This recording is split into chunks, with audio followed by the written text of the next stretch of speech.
बुराड़ी विधानसभा का जो राशन दफ्तर यहाँ पर कोसीपुर किले में स्थित था, इसे गुलाबी बाग ले जाया जा रहा है। उसका विरोध करने के लिए पहुंचे हैं मंगेश त्यागी और भी स्थानीय लोग बड़ी संख्या में यहाँ पर पहुंचे हैं। बता दें कि बुराड़ी विधानसभा का क्षेत्र काफी बड़ा है और गुलाबी बाग के लिए यहाँ से कोई सीधी बस भी नहीं जाती, कोई पब्लिक व्हीकल नहीं जाता, कोई कनेक्टिविटी नहीं है। और जो राशन का जो लेने वाले लोग हैं वो अक्सर गरीब होते हैं, गरीब तबका होता है जिनके पास राशन खरीदने के पैसे नहीं। क्या वो ओला उबर करके गुलाबी बाग जाएंगे? किस तरह गुलाबी बाग पहुंच पाएंगे? कैसे अपने काम करवाएंगे? इन्हीं सब का विरोध करने के लिए किस राशन दफ्तर को बुराड़ी में ही रखा जाए। मंगेश त्यागी जो कि कांग्रेस के विधानसभा के पूर्व प्रत्याशी रहे हैं, वो हमारे साथ मौजूद है। मंगेश जी, क्या किस बात को लेकर के किया है? अभी चला गया या जाएगा? क्या कोशिश करेंगे आप? देखिए, मेरी कल संज्ञान में आया था कि यहाँ से राशन दफ्तर जो है ये शिफ्ट कर दिया गया है गुलाबी बाग। तो आज हमने जो प्रदर्शन ये रखा, कांग्रेस पार्टी के जितने भी कार्यकर्ता हैं, तो मैंने रात सबको फोन करके किया कि मुझे मालूम आया कि यहाँ पे दफ्तर शिफ्ट कर दिया गुलाबी बाग।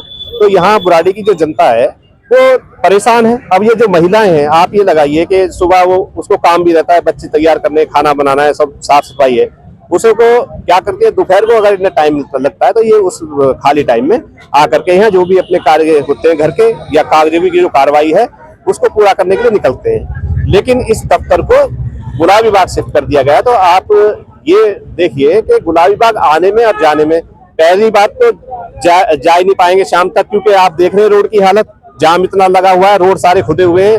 60 फुटा हो या बाबा कॉलोनी वाला हो, जितने भी बाहर निकलने वाले रोड हैं सारे खोद दिए गए चारों तरफ से, कहीं से कोई निकलने का रास्ता नहीं है। और उसको चलो यहाँ से पहुंच भी गए तो फिर वापस आने में वही प्रॉब्लम, जाम की समस्या है।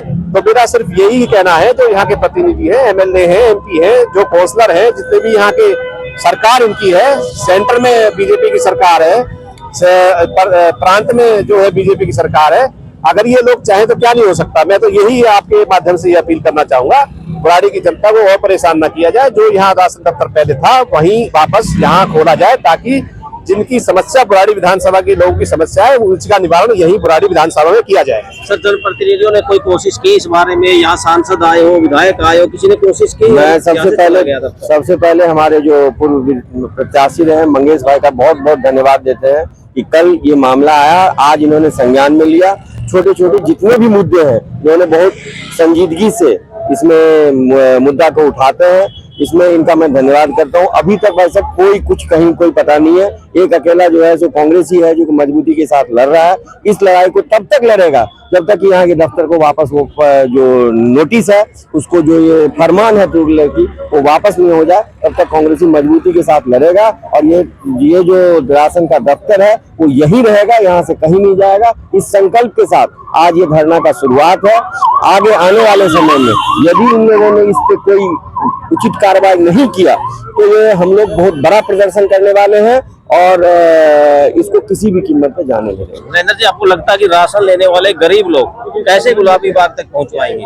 देखिए, बिल्कुल नहीं पहुंच सकते। और मैं तो कह रहा हूँ बहुत दुर्भाग्यपूर्ण ये जो है निर्णय जो है भाजपा की सरकार के द्वारा लिया गया है।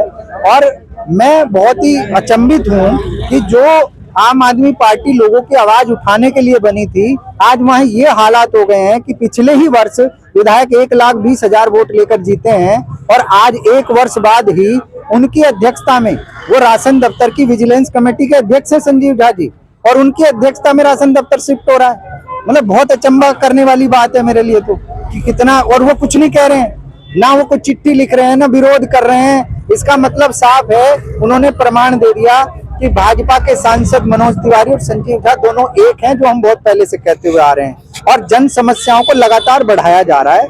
अब यहाँ से राशन दफ्तर जा चुका है या जाएगा? क्या चला गया? राशन दफ्तर शिफ्ट हो गया यहाँ से।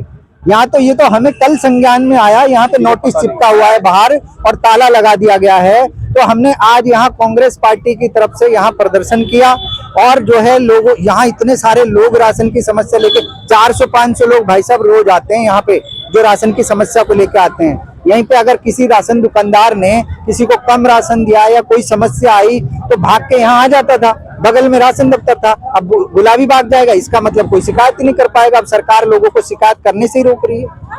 अब देख सकते हैं बुराड़ी के लोगों को जो राशन से जुड़े हुए, राशन दफ्तर से जुड़े काम करवाते थे, काफी दिक्कतों का सामना करना पड़ेगा, क्योंकि बड़ी संख्या में तो ऐसे लोग होंगे जिन्हें गुलाबी बाग का रास्ता तक नहीं पता, कोई सीधी बस वहां तक नहीं जाते। तो कहीं ना कहीं लोगों के लिए एक नई समस्या जरूर खड़ी हो गई है। हमारे साथ विनोद जी हो रहे हैं। विनोद जी, मैं इसमें एक और बात जोड़ूं, नरेंद्र भाई ने बड़ा अच्छा विषय उठाया था, ये वाला राशन दफ्तर तो बंद कर दिया गया है। मुझे आप लोगों को मुझे नहीं पता कि आप लोगों को पता है नहीं पता, दिल्ली जल बोर्ड का हमारे यहाँ जेडारो बैठता है बुराड़ी में, बुराड़ी के जेडारो की पावर छीन ली गई है, उसको कोई बिल वो ठीक नहीं कर सकता है। उसके लिए आप जल बोर्ड हेडक्वार्टर जाइए, जब सारे काम हेडक्वार्टर में होने हैं। ये मुझे लग रहा है वो भाजपा की एक पॉलिसी थी, one nation one ration card, ये one nation one office card बना रही है।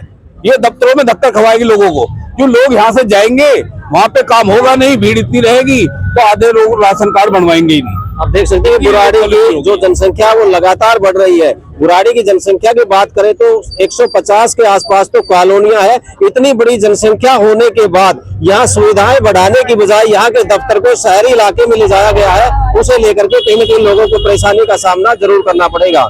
अनिल अत्री, डबल न्यूज, दिल्ली। राशन दफ्तर वापस लाओ, वापस लाओ, वापस लाओ।